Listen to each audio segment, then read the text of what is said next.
Hello બાળકો, આજે આપણે ધોરણ 6 નું ગણિત જેમાં ચેપ્ટર 1 સંખ્યા પરિચય શીખે છે, જેમાં પાના નંબર છે 7।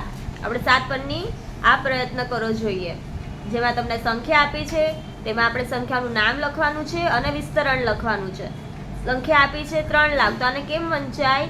3 લાખ એટલે આપણે શબ્દમાં લખવાનું છે 3 લાખ અને તેનું વિસ્તરણ આપણે આગળની પ્રવૃત્તિમાં જોયા હતા કે વિસ્તરણ કેવી રીતે કરાય।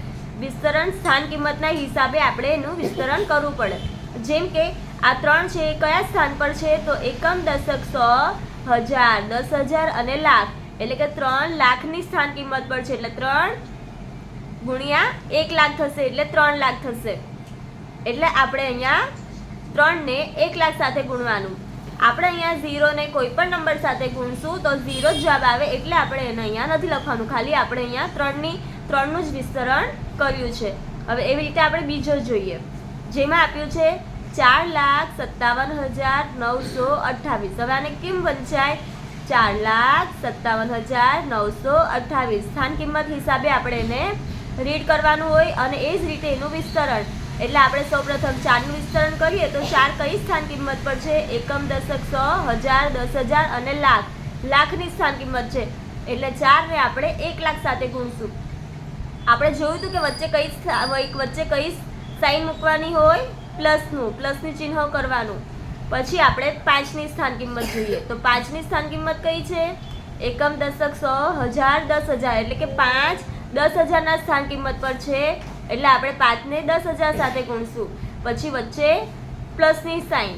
હવે 7, તો 7 કયા સ્થાન પર છે? એકમ, દશક, સો અને હજારના સ્થાન પર છે, એટલે 7 ગુણ્યા 1000 પ્લસ 9, તો એકમ, દશક, સો, 9 100 ના સ્થાન પર છે, એટલે 9 ગુણ્યા 100 પ્લસ હવે 2, તો 2 કયા સ્થાન પર છે? એકમ, દશક, તો 2 ગુણ્યા 10, વચ્ચે પ્લસની સાઈન અને 8, તો 8 કયા સ્થાને છે? એકમના સ્થાને, એટલે 8 ગુણ્યા 1। આ શું થયું છે? એનું વિસ્તરણ। હવે આપણે ત્રીજા નંબરનો જોઈએ, શું છે? 4,07,928। આપણે એને પહેલા શબ્દમાં લખીએ, 4,07,928। હવે આપણે એની સ્થાન કિંમત જોઈએ તો એકમ, દશક, સો, હજાર, 10,000 અને લાખ, 4 લાખની સ્થાન પર છે, એટલે આપણે 4 ગુણ્યા 1 લાખ કરશું, પ્લસ 0 નું કંઈ વેલ્યુ નથી, એટલે 0 ને આપણે કંઈ પણ નંબર સાથે ગુણીએ તો 0 જ જવાબ આવે। હવે 7 ની વારી, તો એકમ, દશક, સો, હજાર, 7,000 સાથે ગુણાકાર કરવાનો છે, પ્લસ 9 100 ની સ્થાન પર છે, પ્લસ 2 10 ના સ્થાન પર છે, પ્લસ 8 એકમના સ્થાન પર છે। હવે આપણે આગળનો પ્રશ્ન જોઈએ, 4,08,29। એને કેમ વંચાશે? શબ્દમાં કેમ લખાય? 4,08,29।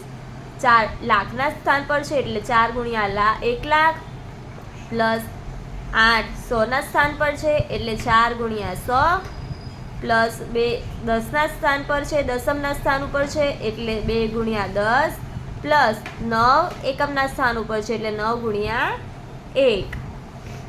હવે આપણે પાંચમો પ્રશ્ન જોઈએ, 4,29,। આને કેમ શબ્દમાં લખાશે?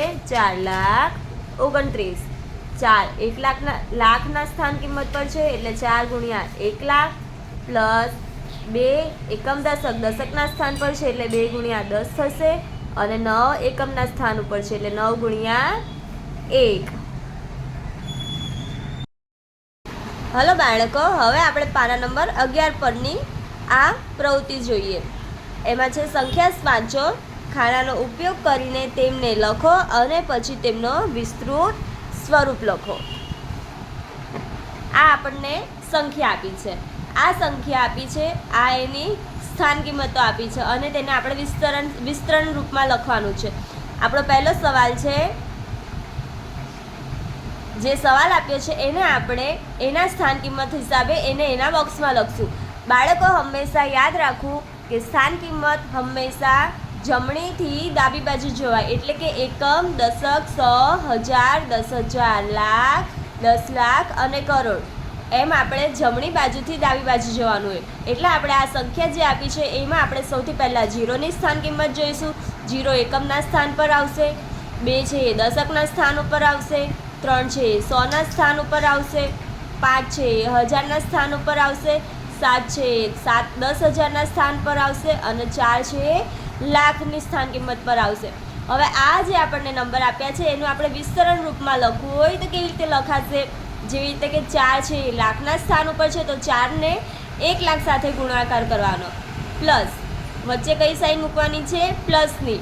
પછી 7 છે તેને 10,000 સાથે ગુણાકાર કરવાનું, પ્લસ 5ને 1000 સાથે, 3ને 100 સાથે, 2ને દશક એટલે 10 સાથે અને 0ને એકમ એટલે 1 સાથે. આ એનું વિસ્તરણ સ્વરૂપ છે. હવે આપણે બીજો સવાલ જોઈશું. આ સ્થાન કિંમત હિસાબે આપણે આંકડા લખીએ, જેમાં 5 એકમના સ્થાન પર છે, 1 દશકના સ્થાન પર છે, 2 100ના સ્થાન પર છે, 7 1000ના સ્થાન પર છે, 4 10,000ના સ્થાન પર છે, 8 એ લાખના સ્થાન પર છે અને 9 એ 10 લાખના સ્થાન પર છે. તો એ જ હિસાબે આપણે એનું વિસ્તરણમાં લખીએ તો 9 ગુણ્યા 10 લાખ પ્લસ 8 ગુણ્યા 1 લાખ પ્લસ 4 ગુણ્યા 10,000 પ્લસ 7 ગુણ્યા 1000 પ્લસ 2 ગુણ્યા 100 પ્લસ 1 ગુણ્યા 10 પ્લસ 5 ગુણ્યા 1. આ એનું વિસ્તરણ સ્વરૂપ થયું. હવે આપણે ત્રીજો પ્રશ્ન જોઈએ, જેમાં બોક્સના આપણે એના આંકડા લખી દઈશું, પછી એનું વિસ્તરણ કરશું.